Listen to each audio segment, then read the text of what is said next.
देखो इसमें क्या गिवन है, a stream of water flowing horizontally with a speed of 15 meter per second pushes out of a tube of cross section area 10 to the power minus 2. There is a tube, a horizontal tube with cross section area 10 की power minus 2 meter square. इस cross section area वाली tube है और इसमें water flow करता है with a speed of 15 metre per second. ठीक है, इसमें इस स्पीड में वाटर फ्लो कर रहा है. It's a vertical wall near by. यहाँ पर एक वॉल है, ये वाटर इस वॉल को हिट करता है. इस क्रॉस सेक्शन एरिया वाली ट्यूब में से water is flowing with a speed of 15 metre per second and it hits a vertical wall nearby. We have to find the force exerted on the wall by this water. इस water की stream से इसके ऊपर force कितना लगेगा ये निकालना है. क्वेश्चन आगे सर. और फोर्स कैसे निकाल सकते हैं? न्यूटन सेकेंड लॉ से F is equal to dp by dt. What is dp? dp means change in momentum. इसके मोमेंटम में क्या चेंज होगा वो निकालते हैं. देखो इनिशियल मोमेंटम और फाइनल मोमेंटम का डिफरेंस निकालते हैं, that will give you change in momentum. ठीक है, आपको स्पीड पता है, जो गिवन है उसको लिख लेते हैं. v is 15 metre per second, cross section area is 10 to the power minus 2 metre square. आपको f निकालना है, f equal to dp by dt. dp मतलब चेंज इन मोमेंटम. देखो इसमें मोमेंटम में चेंज क्या होगा जब ये इसके ऊपर स्ट्राइक कर रहा है. उससे पहले तो कुछ भी मोमेंटम नहीं है, जब तक वाटर इसको स्ट्राइक नहीं करेगा मोमेंटम विल बी जीरो. हमें जो फोर्स निकालना है इस वॉल के ऊपर निकालना है. जब तक वाटर इसके ऊपर स्ट्राइक नहीं करता तो फोर्स इज जीरो. जैसे ही वो हिट करेगा तब कुछ ना कुछ फोर्स करेगा, तो initial momentum that will B zero. और जो फाइनल मोमेंटम होगा, फाइनल वही होगा जो इसको स्ट्राइक करने के बाद आएगा. राइट, तो हमें जो चेंज इन मोमेंटम निकालना है that will be the only the final momentum. तो फाइनल मोमेंटम के लिए क्या करना है हमें? मास इनटू वेलोसिटी.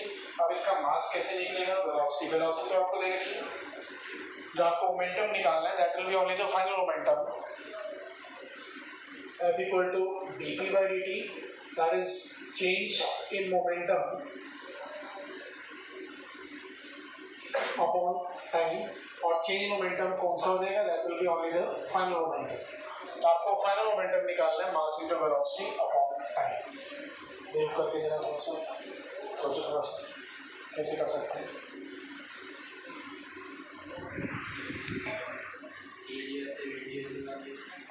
रेडियस की जरूरत ही नहीं है. देखो हमें मास निकालना है, तो mass can be written as mass is volume into density.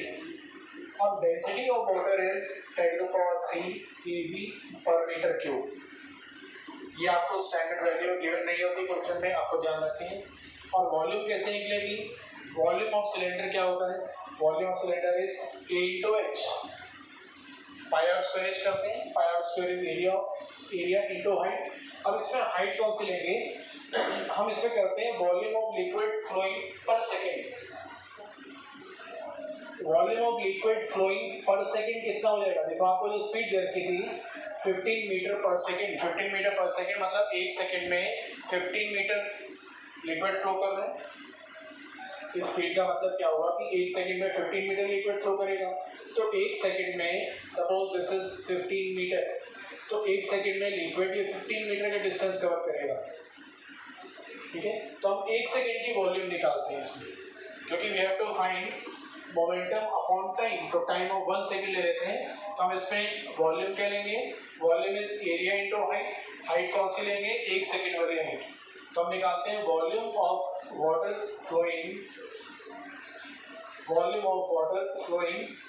In 1 second. वो क्या हो जाएगा?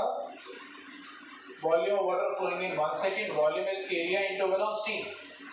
क्योंकि एक सेकेंड की बात कर रहे हैं तो वेलोसिटी लेनी है. वेलोसिटी में अगर हम इस टाइम को 1 सेकेंड ले लें तो velocity is equal to distance.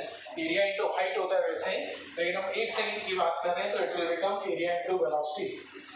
तो area is 10 to the power minus 2, velocity is 15. तो 15 10 to the power minus 2. This is the volume of liquid flowing in 1 second. Now this is volume of liquid. Density is 10 to the power 3. So density into volume मास आ जाएगा और मास velocity आपको दे रखी है, time is 1 हो जाएगा आपको। This is volume into density, mass आ जाएगा, मास की वैल्यू रख देंगे, वेलोसिटी आपको पता है 15 metre per second and time we are taking 1 second, बस यहाँ से निकाल लो क्या आता है। अच्छा पता चला क्या बोला मैंने? अच्छा है ना, पता चल गया।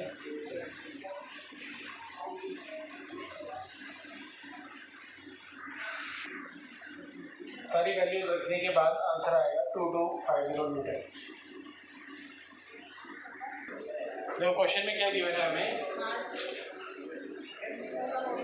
बुलेट ऑफ मास 0.04 kg, एक बुलेट है जिसका मास है 0.04 kg, moving with speed of 90 metre per second, it is moving with speed of 90 metre per second, enters a heavy wooden block and is stopped after a distance of 60 centimetre. एक bullet ये speed से move कर रही थी with speed of 90 metre per second, it enters a wooden block, एक wooden block पे enter करती है and after travelling a distance of 60 centimetre it is stop.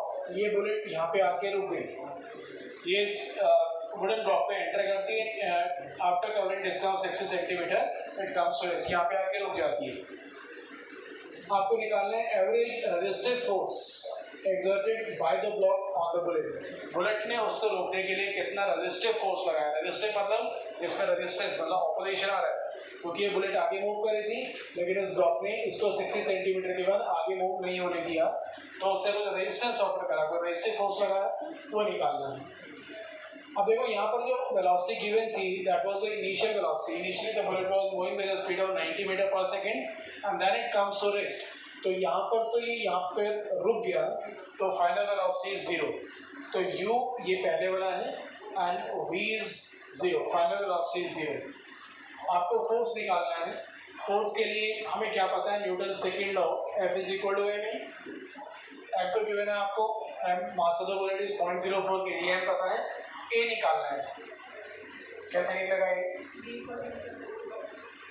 By using third equation, v square minus u square equal to 2a, यहाँ से आप p निकाल दो, फिर f is equal to ma कर देना बस, यहाँ से पहले a निकालो क्या आता है, फिर f is equal to ma से न्यूटन क्या है S60।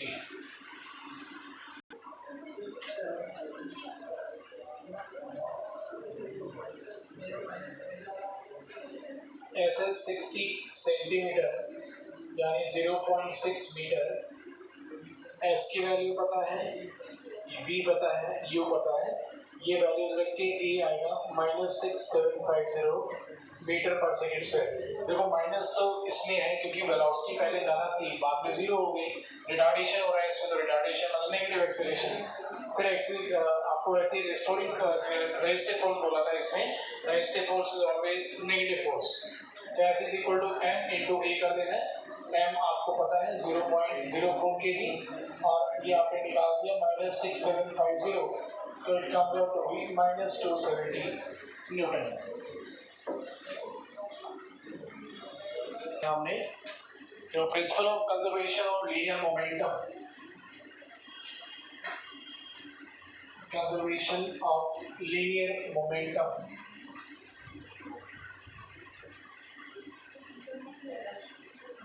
क्या होता है इसका स्टेटमेंट हमने पहले भी यूज किया था, in any isolated system the total linear momentum of the system always remains conserve या कांस्टेंट। नाउ आइसोलेटेड सिस्टम क्या होता है, ऐसा सिस्टम जिसमें नो एक्सटर्नल फोर्सेस अप्लाइड, कोई भी एक सिस्टम है, इसमें कोई एक बॉडी A है, एक बॉडी B है, and they can exert force on each other but external force applied on them is 0, बाहर से हम कोई फोर्स नहीं लगा रहे हैं, they can exert force on each other, एक दूसरे के ऊपर दोनों बॉडीज फोर्सेस लगा सकती है। तो मान लेते हैं these two bodies interact with each other, दोनों बॉडीज इंटरेक्ट करती हैं, कोलाइड करती हैं, जब कोलाइड करेंगे तो they will exert force on each other, दोनों एक दूसरे पर फोर्स लगाएंगे।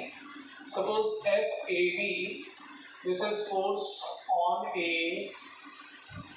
due to B, and similarly as BA is force on B due to A, vector quantity.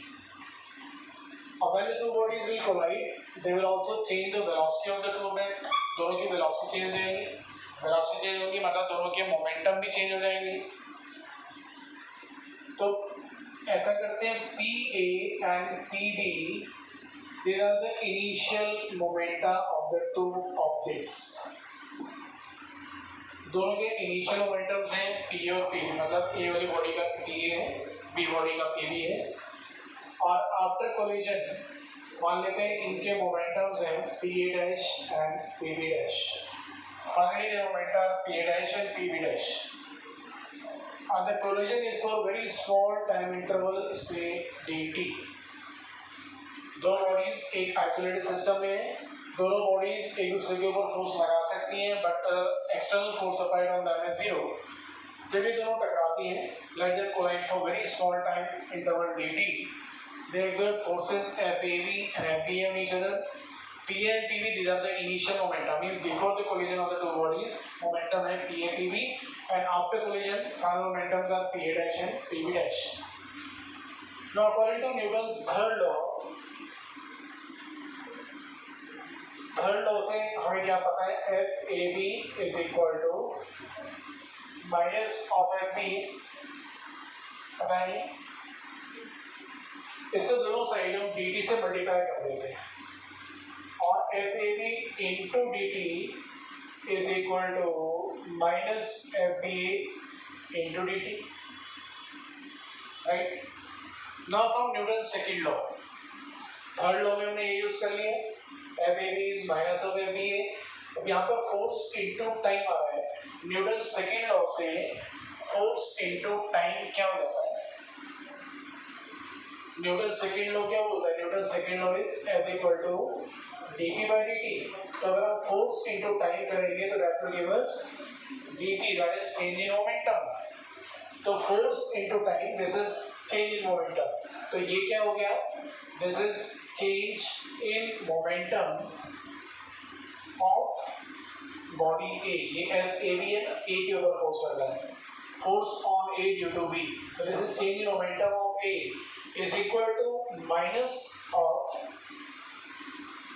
change in momentum of B. अब change in momentum कैसे निकालेंगे? हमने पहले ही बोल दिया, initial momentum of A is PA and final momentum of A is PA dash. तो change कितना हुआ?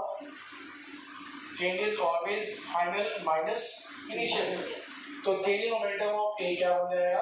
ये हो गया PA dash minus PA is equal to negative of the change in momentum of B. B का momentum कितना change हो रहा है? पहले it was PB and finally it is PB dash. तो चेंज क्या हुआ? चेंज हुआ PB डैश माइनस PB. अब हम इसको ऐसा कर सकते हैं और डैश वाले एक तरफ, बिना डैश वाले एक तरफ. तो क्या बन जाएगा? ये आ गया हमारे पास PA dash plus PB dash is equal to PA plus PB. अब PA dash plus PB dash क्या है? PA dash is final momentum of body A, PB dash is final momentum of body B. So this is total final momentum. Final means after collision, and this is total momentum before collision. So means total momentum after collision is equal to total momentum before collision, or we can say that total linear momentum of the system remains conserved. या constant रहेगा, बस ये हमें prove करना था इसमें. ठीक है. हमने क्या करा इसमें? पहले न्यूटन थर्ड लॉ यूज करा, फिर न्यूटन सेकंड लॉ यूज करा, और final momentum is equal to initial momentum. It means total linear momentum remains conserved, constant.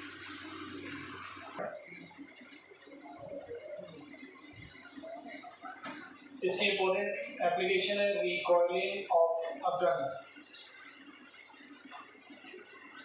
Recoiling of a gun. तो गन की रिकॉइलिंग मतलब क्या हुआ? जब गन से फायरिंग की जाती है, कभी देखा होगा आपने, गन से जब फायरिंग होती है, सपोज दिस इज गन, यहाँ से फायरिंग हो रही है, जैसे बुलेट बाहर निकलती है तो इस गन को थोड़ा सा बैकवर्ड जर्क लगता है. जब फायरिंग करेंगे तो बुलेट तो फॉरवर्ड डायरेक्शन में जाएगी and the gun will become, it will be slightly jerked in the backward direction, that is called recoiling of gun.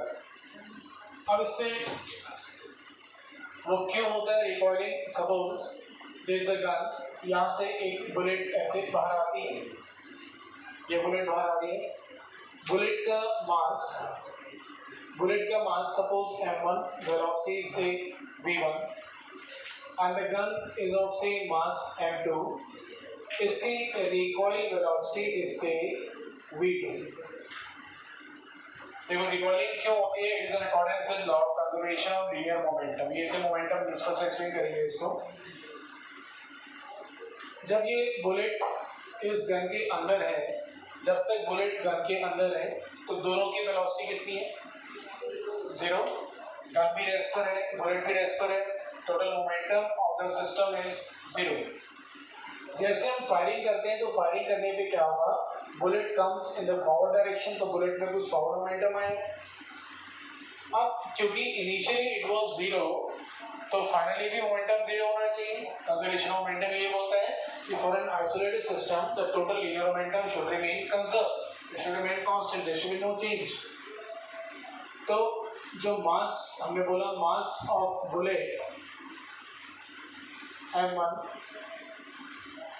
Mass of gun m2, velocity of bullet, जिस velocity से bullet move करती है that is v1 and the velocity of gun is say v2। initial momentum of the system is कितना? 0, क्योंकि पहले दोनों rest पर हैं,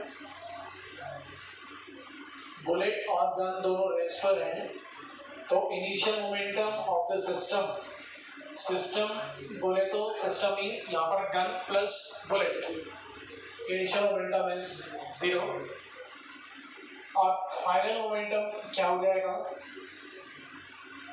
final momentum of the system, momentum is mass into velocity, तो फाइनली बुलेट का मोमेंटम क्या हो जाएगा? मास into velocity, that is m1 v1, और गन का मोमेंटम क्या हो जाएगा? m2 v2।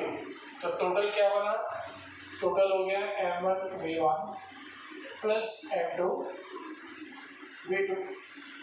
Now according to law of conservation linear momentum, the total momentum should remain constant, conserve रहना चाहिए, means initial momentum should be equal to final momentum, दोनों momentum equal होने चाहिए। तो by conservation of momentum, by law of conservation of momentum, final momentum is equal to initial momentum, means m1 v1 plus m2 v2 is equal to 0। Final momentum is equal to initial momentum. यहाँ से अगर हम m2 v2 निकालें तो it is minus m1 v1 और v2 is equal to minus m1 v1 upon m2। This velocity v2 is called recoil velocity of the gun. This is called recoil velocity of the gun. तो recoil velocity किस पे depend कर रही है? It is inversely proportional to mass of the gun। ये gun के मास के inverse relation में है। तो इसमें क्या होता है कि जैसे जितना हैवी गन होगी उतना बैकवर्ड जर्क कम लगेगा। तो इट इज रिकमेंडेड, ऐसा बोला जाता है कि जब फायरिंग की जाए the gun should be held tightly with the shoulder, gun को शोल्डर के साथ टाइटली रखना चाहिए। उससे क्या फायदा होगा? जब बुलेट आप फायरिंग करेंगे, bullet will move in forward direction, bullet forward जाएगी, फॉरवर्ड मोमेंटम आएगा। और अगर आपने इसको अपनी बॉडी के साथ होल्ड करके रखा हुआ है तो इसका मास प्लस हमारी बॉडी का मास वो दोनों ऐड हो जाएंगे। Recoil velocity is inversely proportional to mass, तो जितना मास ज़्यादा होगा उतना वेलोसिटी कम हो जाएगी। तो अगर हम इसको अपने शोल्डर से टाइटली हैंड करके रखते हैं तब फायरिंग करते हैं तो बुलेट फॉरवर्ड डायरेक्शन में जाएगी, गन और हमारी बॉडी का मास ऐड हो जाएगा and the recoil velocity will become inversely proportional to that mass. समझिएगा? ये वाला मास वेलोसिटी इनवर्स रिलेशन में है। अगर हम गन को अपने शोल्डर के साथ टाइटली रखेंगे तो हमारी बॉडी का मास प्लस गन का mass, that total mass will get sum up, तो जो रिकॉइल वेलोसिटी होगी that will become inversely motion of that mass. तो ये मास काफी ज्यादा हो जाएगा अगर ऐसे रखेंगे, ज्यादा मास होगा तो रिकॉइल वेलोसिटी काफी कम हो जाएगी।